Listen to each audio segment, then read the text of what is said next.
मैं आज तक को, जो हमारा चैनल है, मैं बहुत बहुत बधाई देना चाहूंगा आज तक को कि जब हम एक ऐसे दौर में हैं जहां पूरी दुनिया और विशेष तौर पे पूरी दुनिया के न्यूज चैनल्स राजनीति पे आके रुक गए हैं, राजनीति पे आके अटक गए हैं, वहां आज तक की सोच रामनीति तक जा पहुंची है। आज तक के लिए भी तालियां।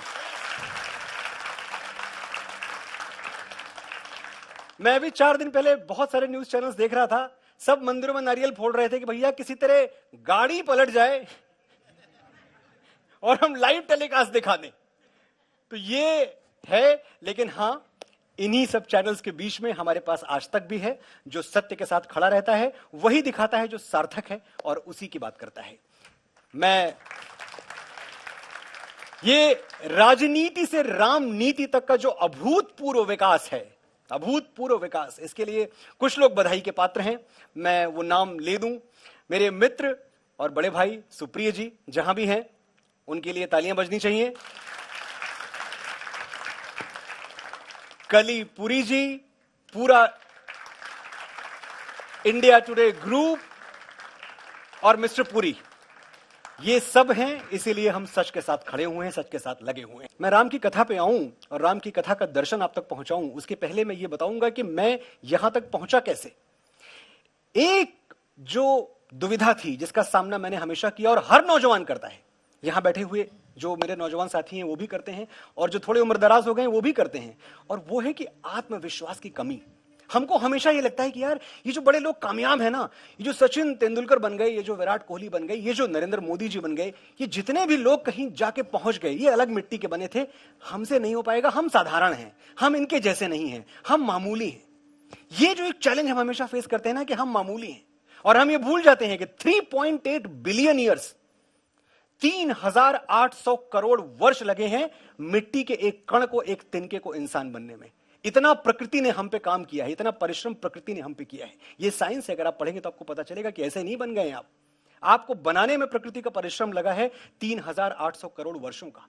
लेकिन ये हमें पता नहीं होता, हम घबराते हैं, हमसे नहीं हो पाएगा, हम इन चैलेंजेस को फेस नहीं कर पाएंगे, हम निरर्थक हैं, हम वर्थलेस हैं, हमारा आत्मविश्वास डोल जाता है। और मैं एक बात अपने मन में साध चुका था, मैं मान चुका था, मैंने भगवान राम से सीखा था कि जो अपनी ताकत नहीं पहचान पाया वो नाकाम हो गया, और जिसने अपनी ताकत पहचान ली वो राम हो गया।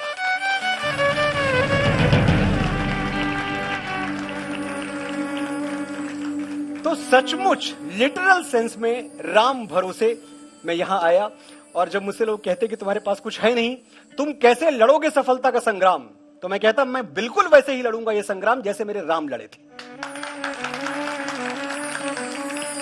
मेरे पास कुछ नहीं है, भगवान श्री राम के पास भी कुछ नहीं था, और जो उनके पास था वो मेरे पास भी है, मैं अपने अंदर पैदा करूंगा। आप याद कीजिए 7500 वर्ष पहले जनक का वो दरबार, एक से एक लोग, एक से एक महारथी, एक से एक पुरुषार्थी, एक से एक योद्धा, पिनाका जो शिव का धनुष था उसको टस से मस नहीं कर पाए, कोई उसको हिला नहीं पाया, और श्री राम ने पिनाका तोड़ दिया। क्यों? क्योंकि राम ने अपना डर छोड़ दिया। बस इतना याद रखना है कि जो अपने डर से जीत सकता है वो दुनिया भर से जीत सकता है।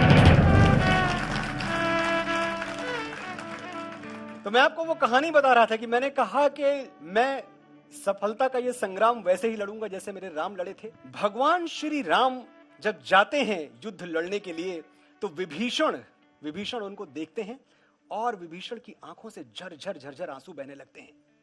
भगवान राम कहते हैं कि विभीषण, तुम्हारी आंखों में आंसू क्यों रो रहे हो? विभीषण कहते हैं कि प्रभु, मैं ये सोच के घबरा गया हूं कि जिससे आप लड़ने जा रहे हैं वो इस ब्रह्मांड का सबसे बड़ा दानव है, जिसने इंद्र को पराजित कर दिया, जिसने कुबेर से उनकी लंका छीन ली, जिसने नवग्रहों को बंदी बना लिया। एक ऐसा दुर्दांत राक्षस जो महारथी है, जिसके पास असंख्य घोड़ों वाले, हाथियों वाले रथ हैं, उस रथ पे चढ़ के वो आपसे युद्ध करेगा, और आप स्वयं को देखें, आपके पास रथ क्या, अश्व भी नहीं है भगवान, और अश्व छोड़िए, आपके चरणों में पादुकाएं तक नहीं है, आप कैसे लड़ेंगे रावण से? भगवान श्री राम मंद मंद हौले हौले मुस्कुराए और बोले, रथ तो है मेरे पास विभीषण, बस अदृश्य है, तुम्हें दिख नहीं रहा। अभी तक वीरता का मौन व्रत देखा कहां है। भगवान राम कहते हैं विभीषण से कि अभी तक वीरता का मौन व्रत देखा कहां है, अभी तक सत्य को संघर्षरत देखा कहां है। बहुत देखे हैं तुमने लकड़ी और लोहे के रथ, लेकिन विभीषण तुमने मर्यादा का रथ देखा कहां है।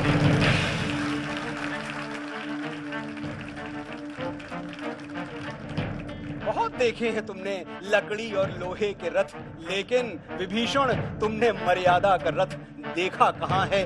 जो भीषण यातना से प्राप्त हो वो यंत्र देता हूं, मनन कर लो तुम्हें मैं दिग्विजय का मंत्र देता हूं। भगवान श्री राम ने एक मंत्र दिया था उस दिन, और वो मंत्र 7,500 वर्षों की कालावधि चीर के आज आप तक पहुंच रहा है। जो लोग भी मुझे टेलीविजन पर देख रहे हैं, जो लोग यहां बैठे हुए हैं, मैं सिर्फ इतना चाहता हूं कि अगले कुछ पल ध्यान से मेरी बात सुन लें कि वो क्या मंत्र था, क्या था वो अदृश्य रथ जो भगवान श्री राम के पास था, और कैसे वो रथ आपके पास भी हो सकता है। जो भीषण यातना से प्राप्त हो वो यंत्र देता हूं, मनन कर लो तुम्हें मैं दिग्विजय का मंत्र देता हूं। मनुज को देवता जो कर दे वो कर्तव्य सिखाता हूं। नयन खोलो तुम्हें मैं ये अनोखा रथ दिखाता हूं।